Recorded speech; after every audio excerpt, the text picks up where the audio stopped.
Are you a football fan? Have you ever found yourself wondering, what in the world was that ref thinking? Well, Mike D, the referee, is here to help you.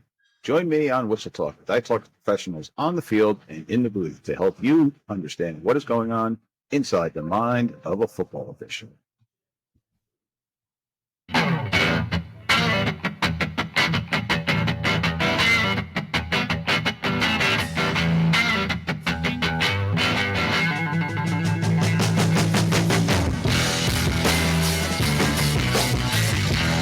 All right, ladies and gentlemen, welcome to another episode of Whistle Talk.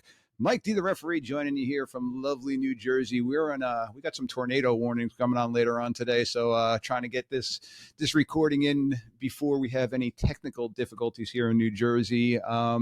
So hopefully we get this going nice and smooth. Really quickly, before I introduce my very esteemed guest, I got to throw it out there. If you're enjoying the show, do me a favor, hit those like buttons, hit those follow buttons, hit all those silly little podcast buttons that I really know nothing about, but they tell me to ask everybody to do it. And if you're really enjoying the show, hit those share buttons. If there's somebody out there that you know would like to hear this, share it with them, share it on social media, do all those different things, trying to grow the community of officials out there. Also, don't forget, you could check out the YouTube video. So if there's ever any clips or anything like that we're showing and you want to go in, you can go to youtube.com/@Mike D, the referee, and you'll be able to find all of that fun information there. So, got with me today a very special guest, a very esteemed guest. And for those of you that might be watching us on YouTube and kind of might look a little familiar to you, today I have the privilege of having Mr. Mike Pereira joining me. Mike, how you doing today, sir? I'm doing good, but I just was, as you were leading into this and they played the music, I was thinking, I just went to an A's game here. They were the Oakland A's. Yeah. But they're not the Sacramento A's. They can't call them Sacramento A's. But I do go to their games and they have walk-up music. That's the big thing now. The players, the batters, when they come up to bat the first time, they have walk-up music. That would not have been my walk-up music. What would you have picked? If you'd have had Sinatra singing My Way or something, I would have said, okay, maybe you did put my walk-up music there. But it's Mike D, it's good to be with you. So I truly appreciate it. And I got to say, I wish I could do a little Frankie for you, especially being a Jersey guy myself. Yeah, but right. YouTube, tell me man, you're in Hoboken and do a little Frank stuff for me. Oh, I love it. But yeah, YouTube won't allow me to do that kind of stuff. I've already gotten in trouble because I played some music for 9/11 and tribute of the United States, and it got flagged on YouTube with the copyright infringement and everything. So I got to be mindful. So that background music there, that's just something I was able to find. That's I guess free to everybody to use. So I kind of did it as my opening. So Mike today is joining us because first he's Mike Pereira. So anybody with the football world kind of is familiar with this gentleman that I have on. Mike, I actually even have your book on my shelf behind me. You can kind of see it over my shoulder in the back. You're the other guy that bought the book. So that's two that I know. There you go. That's two more editions than I've sold of my book, which I've never written. So you got me beat. But Mike has agreed to jump on with us today because Mike is a friend of the show, being that they just announced a recent merger between a good friend of the show, the Vets to Refs crew, and a company that Mike has founded called Battlefields to Ballfields. So, Mike, why don't you let the listeners know a little bit about the Battlefields for Ballfields program? Yeah, it's it's something that happened back in 2016 out on the West Coast here. I go see some friends of mine that live up in Central Oregon. And so I drive from Sacramento to Central Oregon once a summer, maybe sometimes twice. And I make it a therapeutic trip in that once I get past Sacramento Airport, I turn off all noise, no music, no books on tapes, no nothing. Yeah, a little bit of road noise. My car's not that good that I can block out all noise, but I just want to kind of hear what's going on in my head, to tell you the truth. So for 6.5 hours, I just roll along and kind of think. And I was thinking about, as I almost always do officiating, I was thinking about the shortage of officials all around the country. I was also thinking about some veterans, homeless veterans that I had met a couple of weeks before, and how bad I felt, me being a guy that didn't serve. I had a father that served in Mm-hmm. World War II, but I didn't. A little bit of guilt, thinking about that, and then thinking all of a sudden I thought, what with veterans, what somehow would kind of carry over into officiating. And so I thought about courage, commitment, teamwork, mission, all these things. And then I thought, why, when I ran the NFL program, didn't I think more about getting veterans involved in the program? Because obviously they might hold up more than maybe some people might when they get the abuse that comes from parents and coaches and players, but mainly parents. And so I thought, could I put together a foundation that basically helps recruit veterans and pays for all their expenses that become a referee, in any sport. So, whether it's football or whatever, but their uniforms, their registration fees, pay for those, the background check, all of that stuff. My goal was to get veterans to become officials and have that very first check not go to paying off their credit card for their uniform or whatever. And then, and like sometimes, when you think of, football, there's a lot of stuff in football when you talk about short sleeve shirts, long sleeve shirts, knickers, all the stuff, but it ain't nothing like baseball. I mean, baseball, the expenses in baseball with the uniforms, with the plate shoes and the regular shoes and the masks, and it's a lot of money.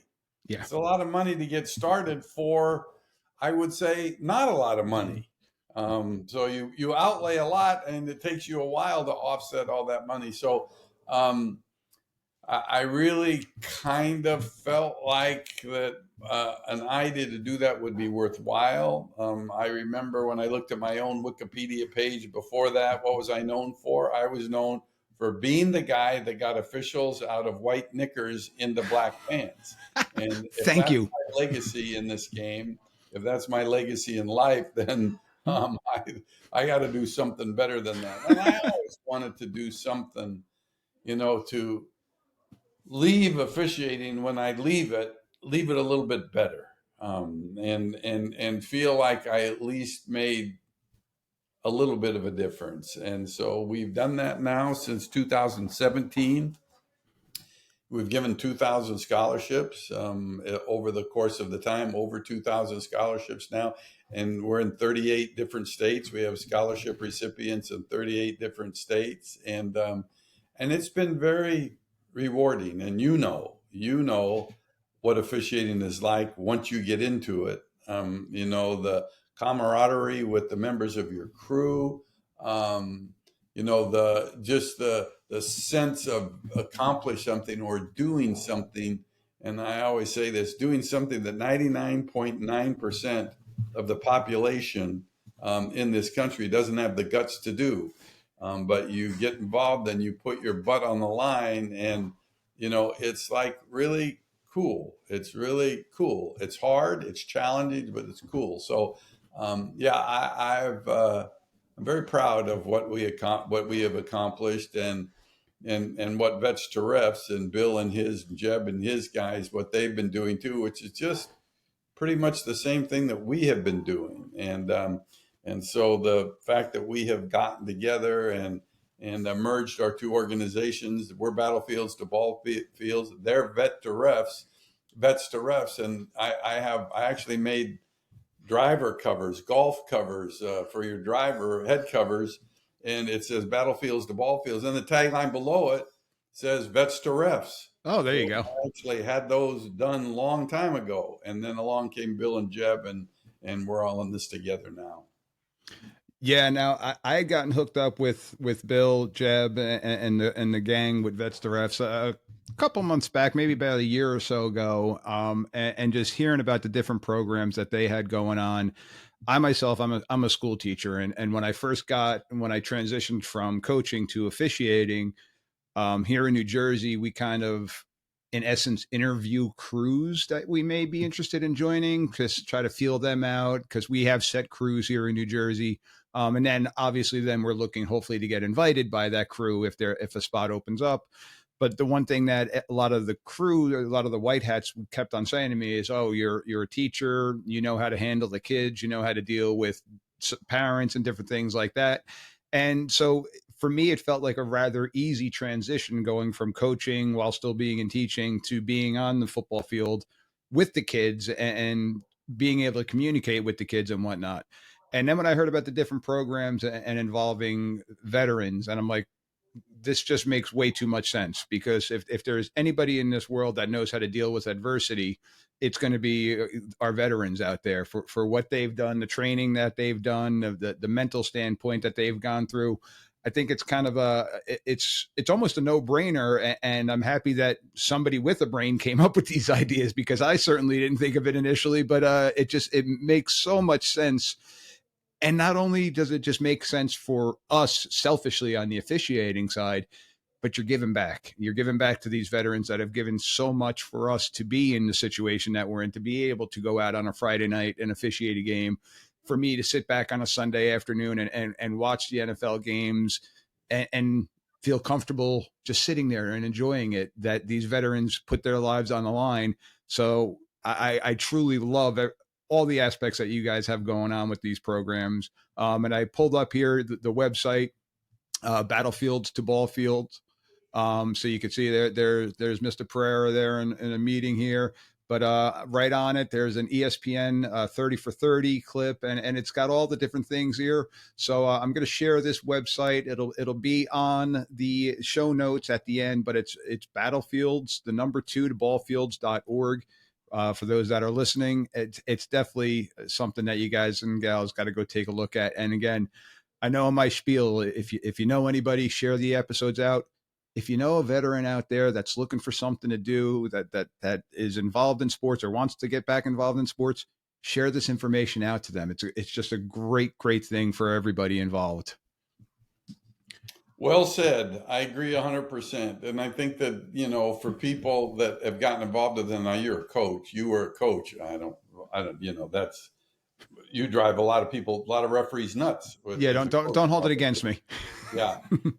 But I think the magic of this is that, you're really, and Bill and Jebs and my organization did the same thing. We're basically, we're matching, veterans with the community and kids. I mean, those three things. I mean, our game's in trouble. I mean, football's in trouble right now because we are so short of officials, which is why we play on Friday nights and Thursday nights and Yeah. Friday nights and Saturdays, because there's not really enough officials to go around. And I don't blame them. I mean, there's so much negativity around it, and it's, but yet if we like support our veterans for 3 years, so we pay beyond their uniforms, we pay for their dues for 3 years and their NASO membership for 3 years, and then we encourage them and say, hey, okay, you got involved in football, did you like it? Oh yeah, I loved it, it's great. Okay, how about you try baseball? Yeah. And so we give them another scholarship if they try another sport. So it's just we have to help the sport. We have to help sports basically stay alive because parents are driving people out of this game with their behavior, driving officials out of this game with their behavior. We have to change mindsets. And I always tell officials, and you've probably heard this, but those that scream the loudest know the least. And so you've gotta like learn how to tune it out. But we have to drive some change here and get some respect back into officiating and make people realize that that we're out there doing the best we can. Are we going to make mistakes? Everybody does, right? Yep. Everybody does. And but it's not worth throwing a tantrum and threatening, and every parent now thinks their son's going to be Arch Manning making $6.4 million at the University of Texas. So it's like any call that goes against them, they go crazy. But that's the nature of our beast.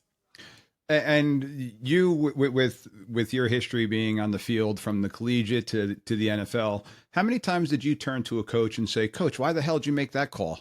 Coach, why'd you call a draw on that play?" Never. Never. Exactly. Yet they always question every single call that we make. And in my mind, I'm like, I can't believe they just burned a timeout in that situation. What the heck are they thinking? But it's I'm like not going to say it. one-sided conversation, right? You can't say what you really want to say, Mm-hmm. and also it's a little bit of an art, I mean, some people have lost the communication skills to get along with the coach. I mean, if I was like, a coach was mad at me for my call, I'd let him spiel, and then when he eventually settled down a little bit, I would say, "Tell me, what did you see?" And then he'll say, "Oh, well, that ball wasn't catchable. That was, there wasn't enough contact." And then I would answer him and say, "Well, if that's what happened, then you're right and I'm wrong, but I didn't see it that way." There's ways to communicate, Yeah. but right now you're right. It's the whole thing, professionalism. So what is professionalism? Professionalism, it means that you're supposed to sit there and take a barrage of insults from a coach. That's being professional, taking that.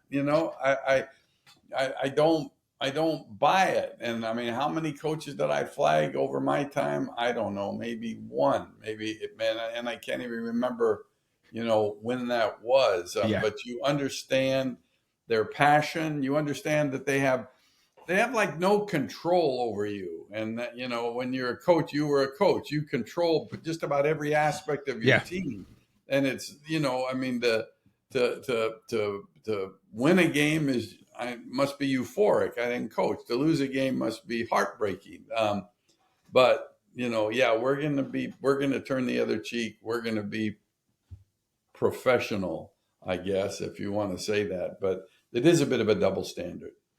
And unfortunately, it's something that you talk about, everything kind of going downhill, everything flows downhill when the kids see the coaches acting this way. Now, in turn, the kids start talking back to the referees and to the officials on the field and stuff like that. So you see, with the better programs, with the more disciplined programs, and I use the word discipline in air quotes, but programs that just have a little bit more respect for the game, their coaches treat us a little bit more respectful. Now, yeah, you're always going to have disagreements, just like human beings. We have disagreements and different points of view. But like you said, one thing I always loved, in coming from the coaching background, I initially was a short wing, so I was right on the sideline. So I had the coaches in my ear constantly. And because I had the coaching background, I was able to kind of talk coach speak with them and translate, because the first time that I opened up the rule book and I was reading the rule book, I'm like, this is Greek to me. What the heck?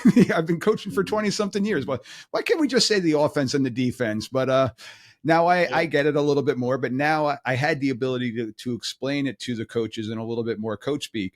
Now, did that always iron things nice and smooth? No, because they still may have disagreed with me, but I was able to communicate with them. And like you said, all right, coach, well, I saw it a little bit differently, and we're going to move on now. We got a game to play. So, but yeah, just communicating with them, and then being able to communicate with the kids, all of those things, that's the valuable asset that myself as an educator, veterans, people that are out there that are working with people that I mean, I'm on a great crew. We have a great team.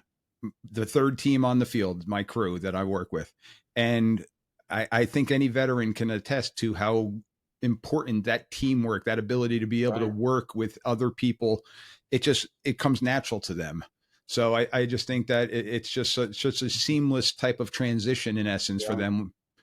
So and the other thing too, which I think is interesting, and I remember I saw it. I just saw it, and when I came up with this thought about this foundation, I remember going to a high school basketball playoff game here in Sacramento, and it was a team from Southern California, a team from Northern California, and I know the class 1A, 2As, 3As, all this stuff. But anyways, they had three officials on the court. and they announced who the officials were going to be before the game, and I thought it was just so cool when they announced Joe Dokes, the officials for tonight's game, Joe Dokes, Pete, Bavaria, and Marine veteran John Dokes. And you know what happened? The crowd applauded. Yeah. The crowd applauded. I mean, and these people, men and women that are veterans, bring that to our organization. We give them a little patch to wear in their chest that says U.S. veteran. Oh, that's awesome. And I think even if you're a coach, if you put yourself on a coach and as your coaching days back, your coaching hat back on, if all of a sudden that official came up to you and has got a patch that says U.S. veteran, a little bit more respect. Yeah, I think so. Yeah, I think so. A little bit more respect for the whole crew. I think so. Yeah, I think so. So we have now areas in Texas where even though they're not a part of Battlefields to Ballfields because they've already been officiating, but they're a veteran, we're giving them the patches, and Tasso in Texas has agreed to let them wear them, and that's like a step toward a little bit more respect for us, actually. That's great stuff. Now we're talking football here, but what other sports are you guys involved with the scholarship programs? Well, I guess you could probably say, what sports are you not involved with? Easier than that way. We pretty much are. I've not figured out a way to get us into the MMA realm. I'm not there yet, but we basically do all the sports. I mean, we have, as Bill jumps in, which is great to have Bill with us. Bill, I'm a Californian. I don't know this time change thing. This Eastern time, Pacific time. In other words, I screwed up. I should have been on earlier, but it's just been really pretty gratifying to have these people that represent veterans and who really, I think, do a lot for us. And I think Bill would agree that the average, the retention, it's one thing to recruit officials, to retain them is maybe a bigger issue. And that percentage of officials that quit after 1 or 2 years is alarming. And I think, and it's pretty natural that, ours is better. Ours is better because, that most veterans have been yelled at by tougher people than sitting on a lounge chair on the sidelines, and that's been another good aspect of it too. Yeah, and so as Mike is referring, Bill Kroeper from Vets to Refs was able to jump on with us now. Bill, thank you for jumping on with us. How you doing today? Well, I'm Bill, doing can you well. hear us? Thank you, There we Mike go. D and Mike P. That's right. I can. There's a little delay when you talk, but yeah. I got we you. just thought you were a little slow. That's all. I mean, I am a little slow. It's been a long day compared to you all, but I'm catching up. So now, Bill, why don't you talk us through with Vets to Refs, and the listeners are familiar with Vets to Refs, but how is it that you and Battlefields to Ballfields kind of came together, and who reached out to who? How did that all work out? Okay, I know there's a delay, but I'm here. So Okay. Yeah. If your listeners are familiar with Vets to Refs, I myself signed up, and then I to be a football referee, and then I signed up for Battlefields to Ballfields, and I was a recipient of one of their scholarships, and I went through that process. And of course, as I was running the other nonprofit, started to see, obviously similarities and some differences.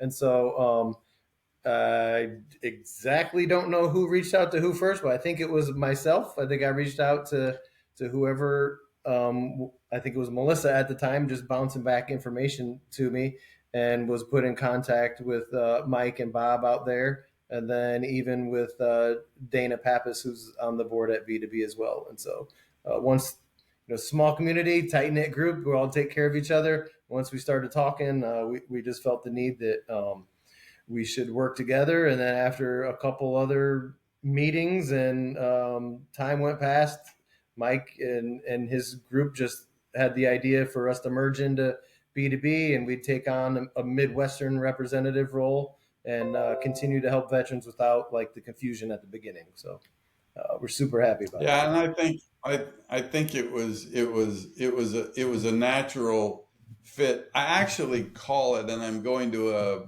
meeting this afternoon, but I actually call it the new reinvented Battlefields to Ballfields.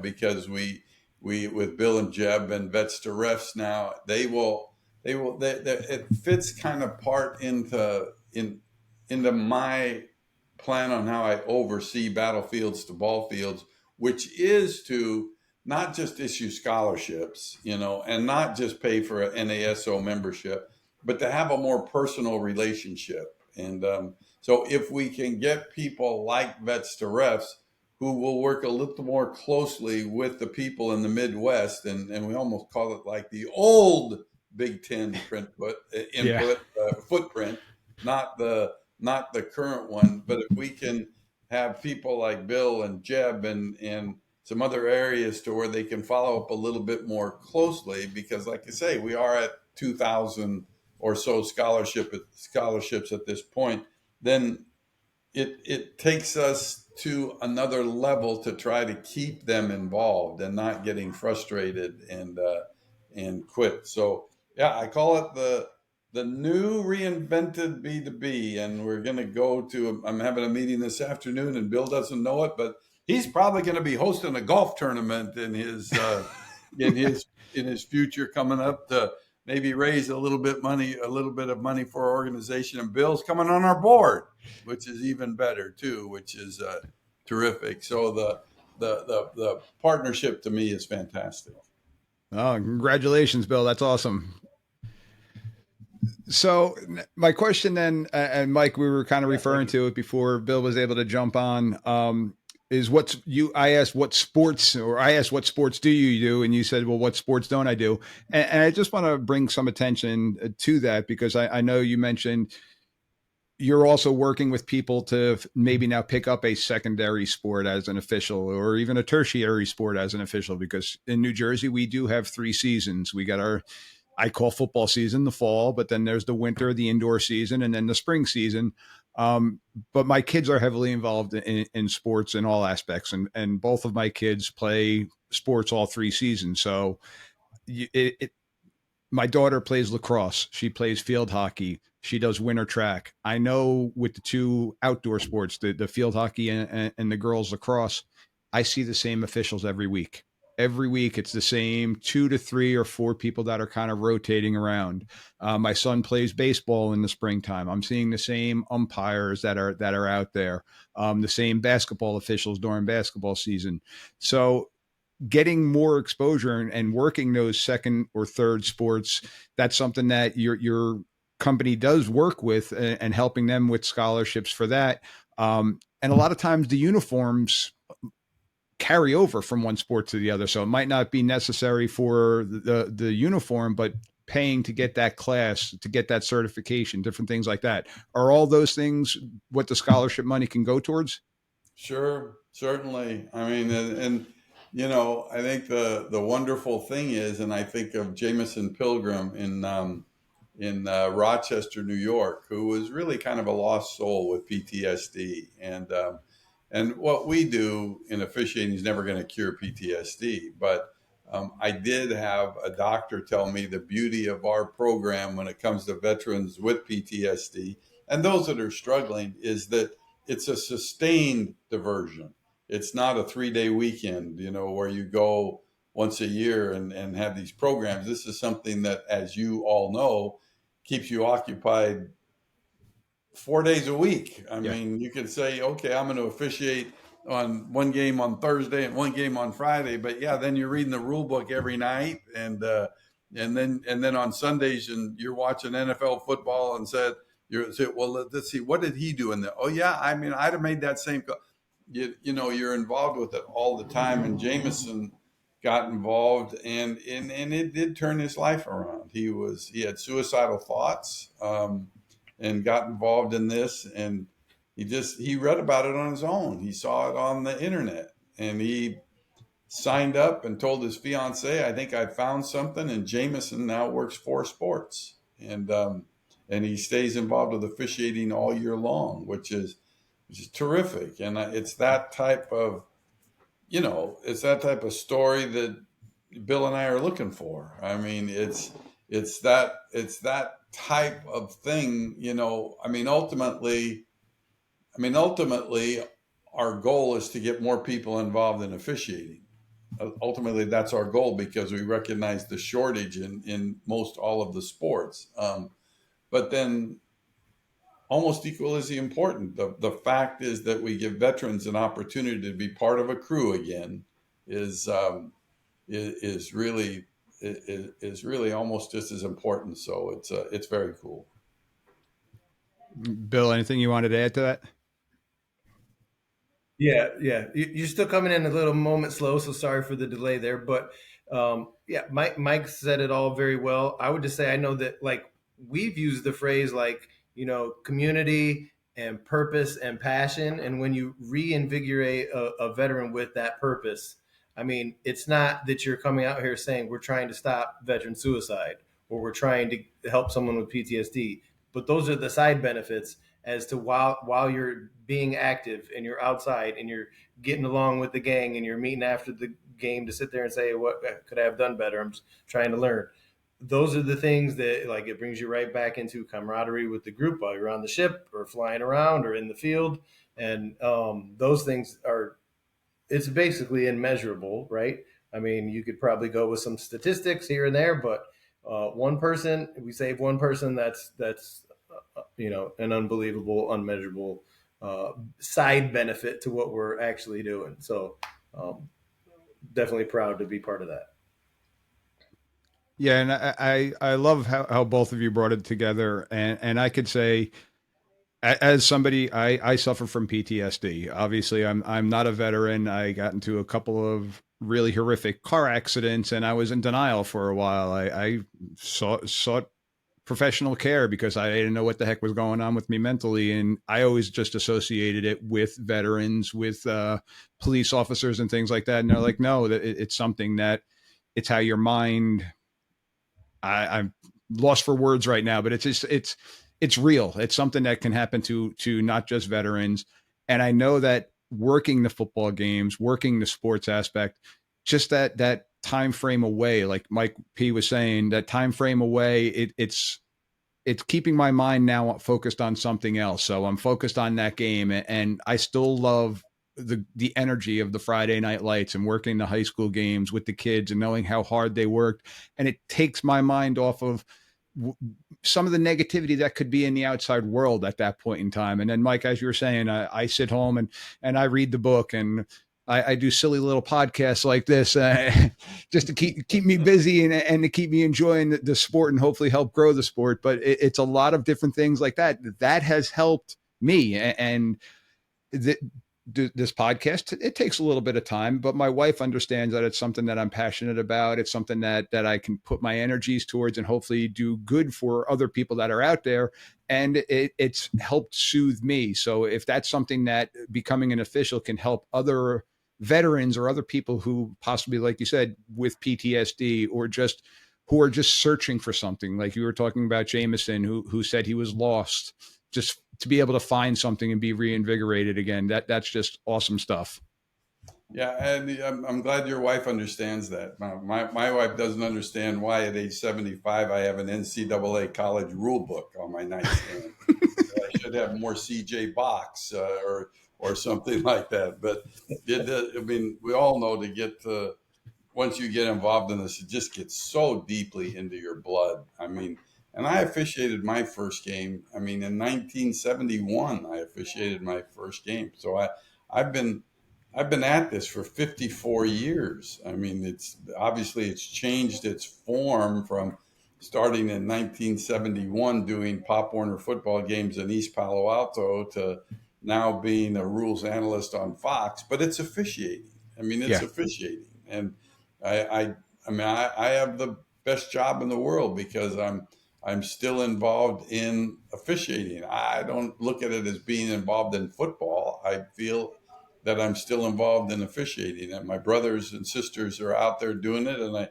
feel for them. Do I sometimes have to say, oh, I think they were incorrect in that call? Yeah, I do. I do. But it's about educating the fans about the rules of the game and getting them to where they might appreciate officials a little bit more than they have in the past. So, yeah, it's incredible.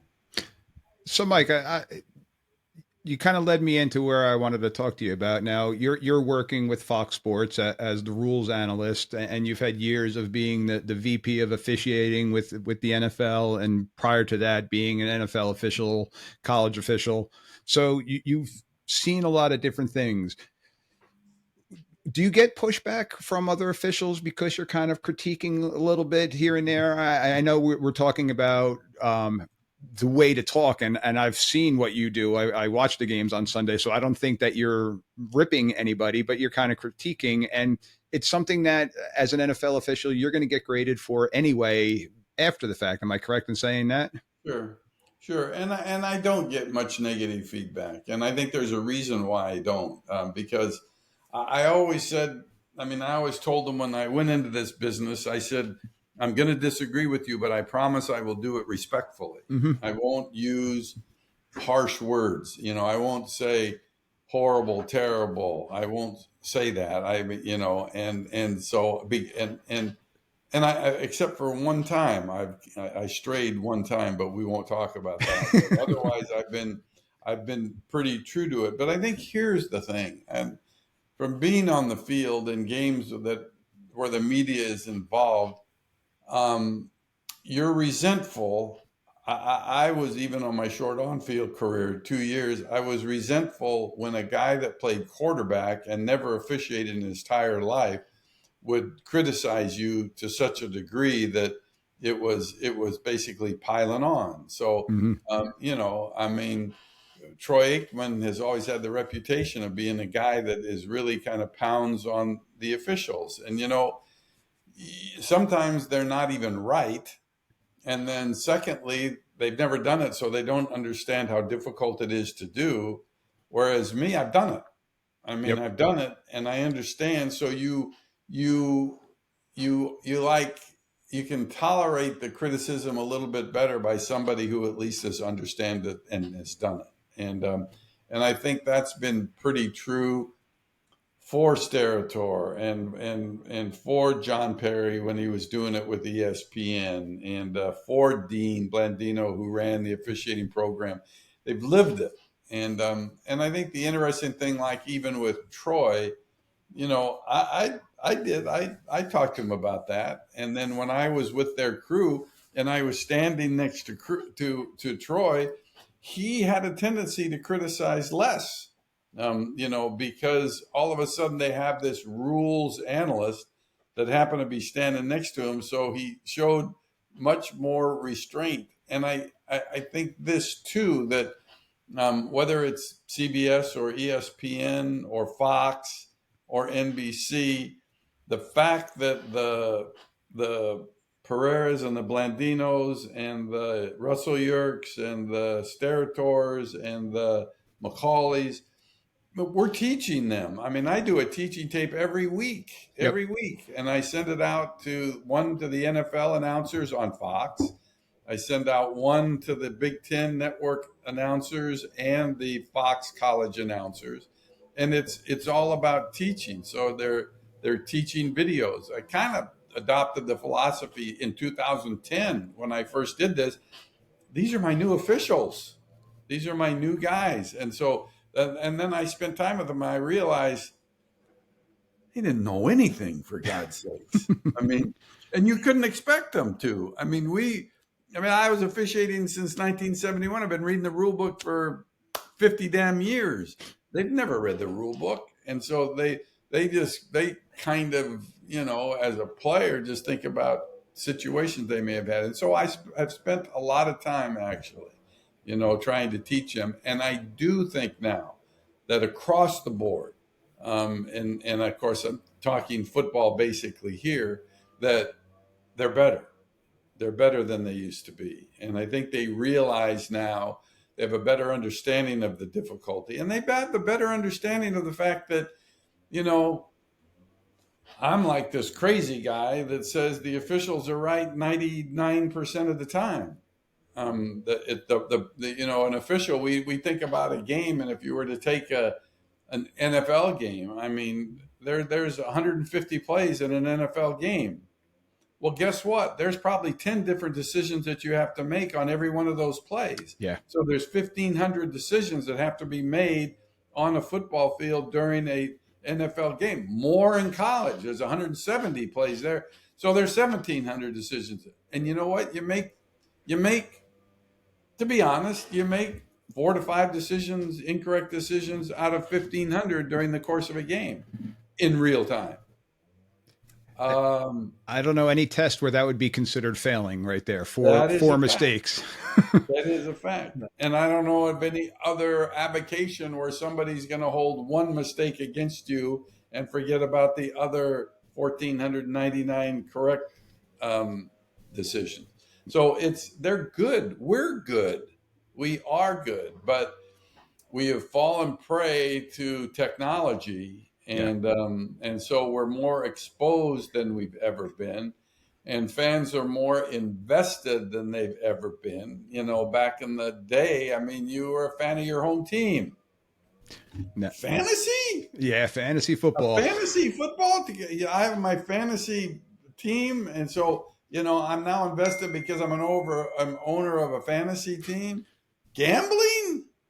I mean, it may have been illegal and done under the covers before. Now it's legal in so many states.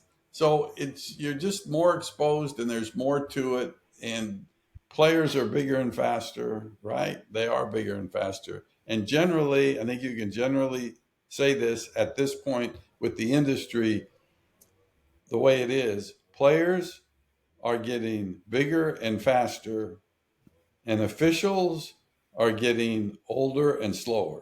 Yes, sir. Because we're not recruiting enough new blood in, and we need younger people to get involved to sustain our athletic programs. And that's an issue that Bill's trying to address, that I'm trying to address, that you're trying to address. And it's a battle that's hard to win, but we can't afford to give up the fight.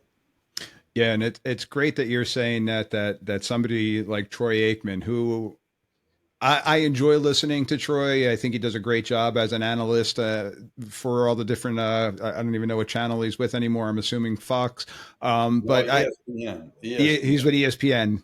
But yeah, sometimes the negativity that come out of, if not the color commentators, just the announcers, and then having you be kind of that little person over their shoulder, like, okay, maybe I should mind what I'm going to say, but just for reminding them, say, hey guys, this is the sport that has paid you a lot of money, that you've loved, that you've put your blood and sweat into. If you want to continue for that sport to grow, kind of curtail on what you're saying, because there is a lot of people that are out there that are listening to these commentators and hearing some of the negativity about it, and then they're carrying that over, and it kind of puts a black eye on all of us as officials. And then the fans think at the high school games, and then especially at the youth games. Mike, you talked about it. You think you've thrown one flag on a coach. I know that I've thrown one flag on a coach, and I had to eject that person. That was at a youth football game, and it was not something that I'm proud of, and that I'm happy that I had to do, but it's something that I had to do because, well, they're sitting there on the sidelines or on a Saturday and listening to the fans scream and yell at the NFL officials or the college officials. And then if the announcer is getting on them also, it's kind of compounding the situation. I will tell just one quick story with Chris Collinsworth. And again, the announcers not knowing the rules. I loved it. When I was head of officiating, we had our own command center in New York at the NFL offices. And they had a play that came up, and it was where there was fouls by both teams after a change of possession. And so the rules are different on different levels, but in the NFL, they basically offset at the spot of the intercepting team's foul if it was an interception. So Ron Winter was the referee, and he said there's fouls by both teams. And then he just said penalties offset, and he put the ball down, never said anything more. And so, like, they thought that Ron Winter had screwed up. They were supposed to go back and replay the down. And so Collinsworth called me in the command center and said, "What was that?" And I said, "Chris, it was a double foul after a change. So both teams fouled, and by rule, they both offset at the intercepting team spot of their foul, and they keep the ball." He hung up on me. He hung up on me. Then they come back from commercial break, and he said, "Well, let me tell you what that was. That was a double foul after a change of possession, and those penalties offset at the spot of the intercepting team's foul, and they keep the ball there 1st and 10." And we were in the command center laughing our ass off because he repeated every word that I said when he had no idea what the hell happened, before talking. But again, though, I would like to think I speak for all the other rules analysts. At least you got it right. Yeah. And that's part of our job, is to make sure they get it right. But sometimes that's funny. Well, and it's coming from somebody, Chris Collinsworth, that's been involved in the sport. Like you were saying, you've been involved in it for 50 years. Chris Collinsworth, from his playing days to now the broadcasting days, has been involved in this sport probably for a solid, I'm going to say close to 40 years, give or take. Oh, sure. And he still doesn't know all the rules. So then he's calling you up all mad and hanging up on you. Now he's somebody who's involved in the sport, let alone somebody who's just a weekend warrior that's just watching it and then decides to rip all the officials, especially now at the high school level, where I do have different rules than Saturday and Sunday afternoon games. So it's something that's always fun in that aspect. Yeah.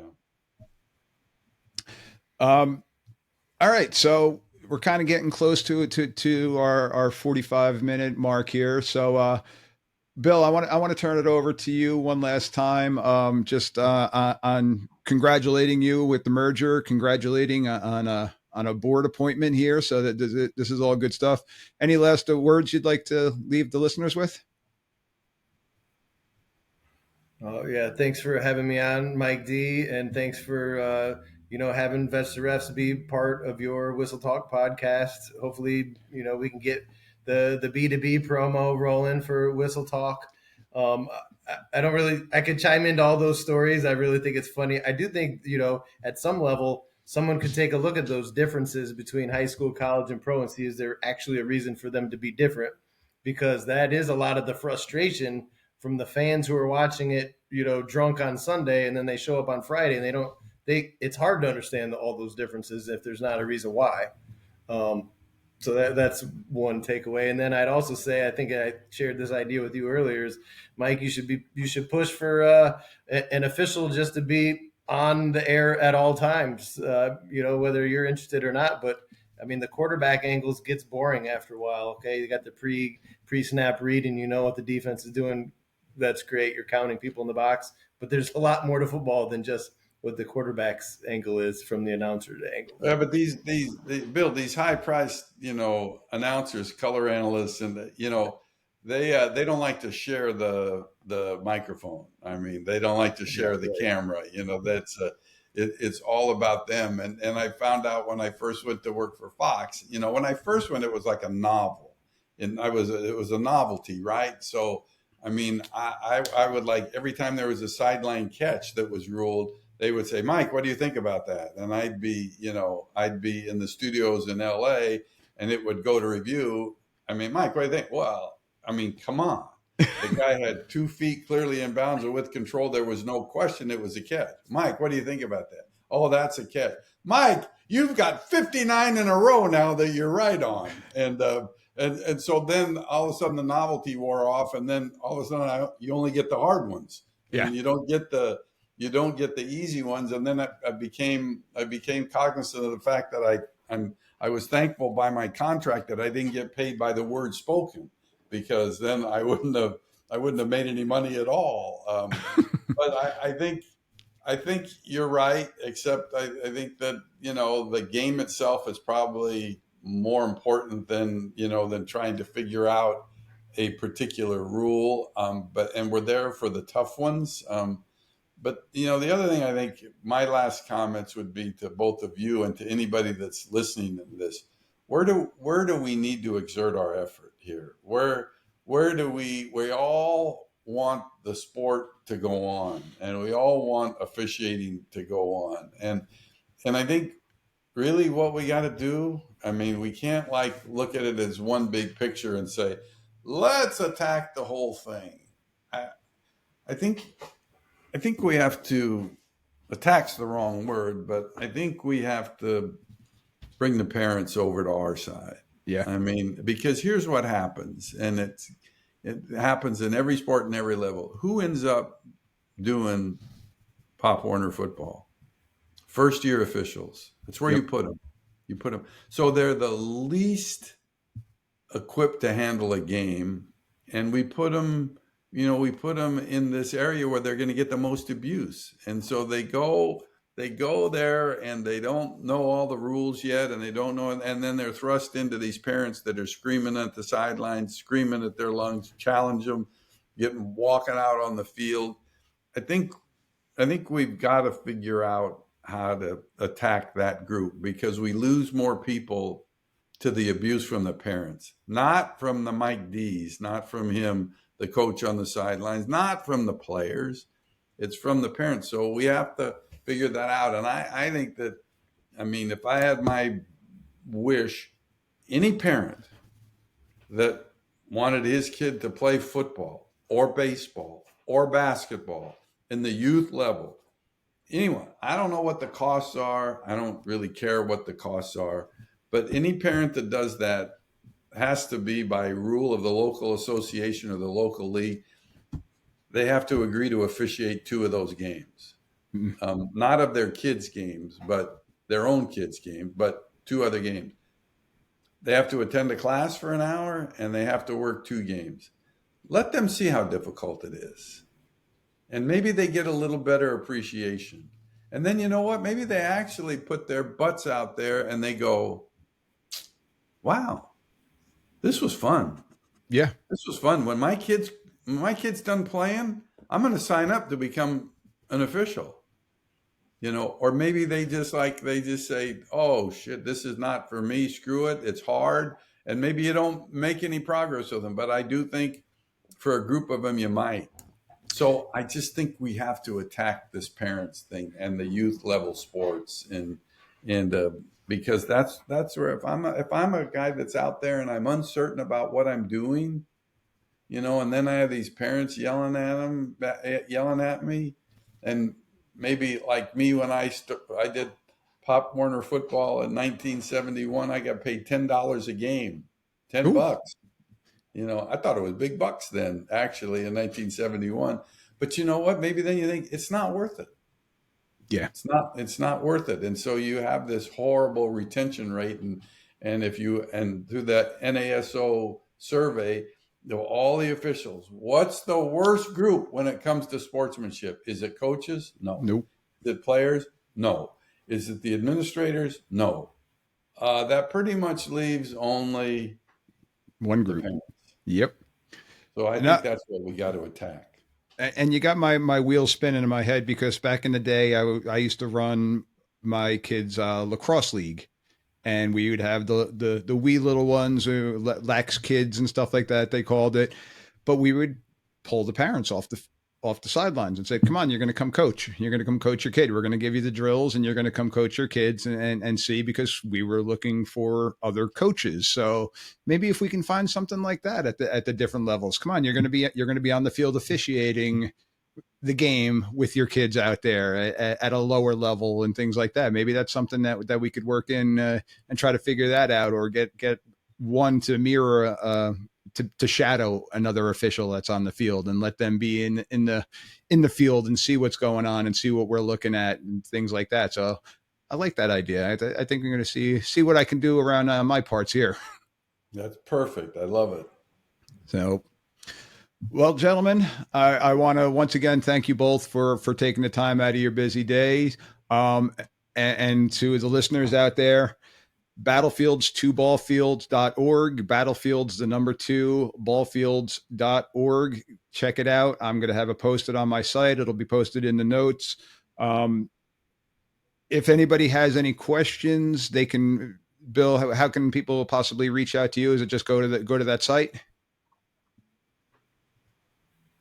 Yeah, go to that site. There's an email address on there. Let them know you're looking to ask some questions, or I could give you my email address, but I don't know. It needs to go out to every single person. But yeah, definitely check out battlefields2ballfields.org. All right. Once again, gentlemen, I truly, truly appreciate you guys taking the time out. Check out those sites, ladies and gents. Let's continue to grow this game, grow this sport, grow our community of officials out there. And with that, everyone, have a great day. Have a safe rest of your season, and I will talk to you soon.